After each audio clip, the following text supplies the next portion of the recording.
salahatal jasadu kulluhu wa idza fasadal jasadu kulluhu ala wahyal qalbu.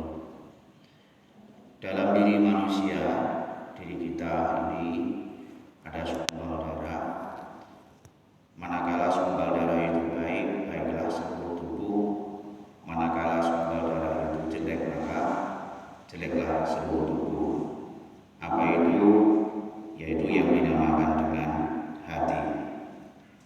Menurut Syekh Imam Al-Hasan Muhammad Ibnu Abdul Wahab, hati kula wau dibagi menjadi 4. Ingkang nomor sepindah ingkang diwastani hati ajrot. Inggih menika hatinya orang-orang yang soleh. Nomor kalih ingkang diwastani hati awlab, hati keras atau hati mayit. Hatinya orang-orang yang ingkar kepada Allah Subhanahu wa ta'ala. Hati yang masuki oleh nafsu jahat, yang dimasuki oleh setan yang mengajak beringkar kepada Allah Subhanahu wa ta'ala. Nomor 3 ingkang diwastani dengan hati manbus, yaitu hati yang terbalik, hati yang munafik. Bila bicara dia bohong, bila dia berjanji dia ingkari, bila ia dipercaya dia akan khianati. Lajeng nomor sekarang ingkang diwastani hati musyafah, atau yang disebut dengan hati marit atau hati yang sakit, hati yang tercampur antara keimanan dengan kemunafikan. Kemudian para ulama, hati kala wau ada 5 tingkatan. Napa kemawon nomor sepindah ingkang diwastani basyirah, yaitu mata batin. Kita itu punya hati, dan di dalam hati kita itu punya mata batin. Maka tidak bisa dibohongi mata batin kita dalam menangkap melalui mata lahir yang disebut dengan basyar. Kita punya mata, punya telinga pendengaran, penciuman, itu melalui mata lahir atau yang dinamakan dengan basyar. Namun nomor yang sepindah, nomor yang pertama basyirah qalwa, mengetahui melalui mata batin atau yang dinamakan dengan basyirah.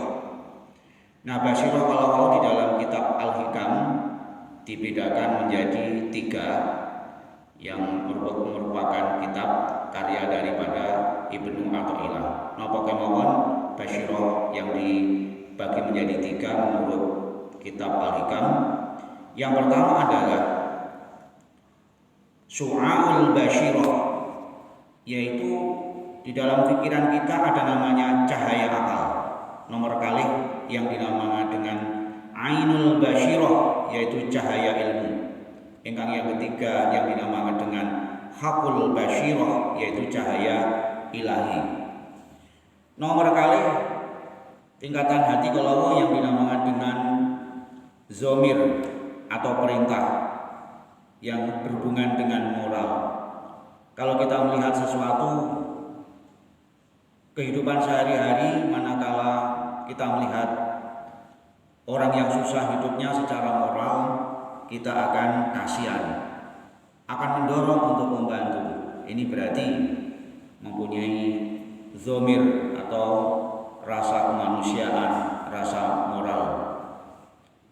Kemudian yang ketiga yang dinamakan dengan hati fuad. Ini wonten pas wonten namanya Mas Fuad iki. Artosipun ya menika hakim. Fuad itu hakim. Di dalam diri kita ini kebenaran dan keburukan, kalau kita benar yakin kita untuk menghakimi mana yang benar, mana yang salah. Saya kira tidak bisa dicampur antara kebenaran dengan kebatilan. Wa qalu ja'a wal zaunal batila innal batila kana zauqa. Pasti yang batil itu akan binasa atau hancur.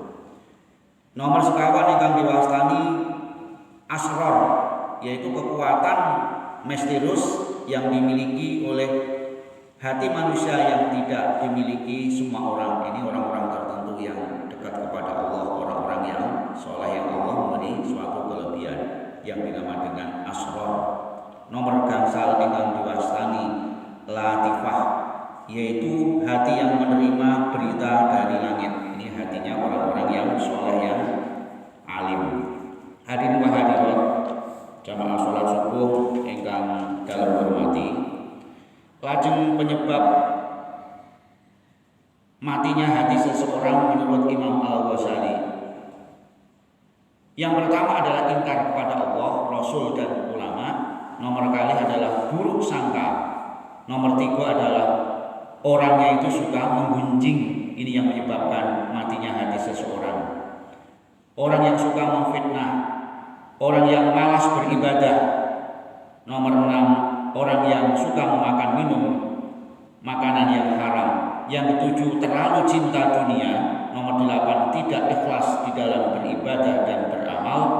Nomor 9, orang yang suka marah dan dendam. Nomor 11, matinya hati seseorang adalah kurangnya bersyukur dumateng arsanipun Allah Subhanahu wa taala. Lajeng tanda-tanda hati yang kotor napa kemawon. Yang pertama adalah orangnya itu selalu gelisah walaupun tidak ada masalah. Ini berarti hatinya orang yang kotor.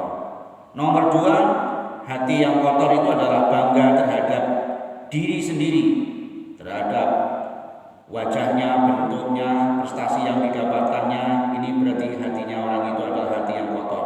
Nomor 3 adalah angkuh, merasa dirinya baik, merasa dirinya alim, merasa dirinya yang paling dibanding dengan orang lain, memandang orang lain rendah.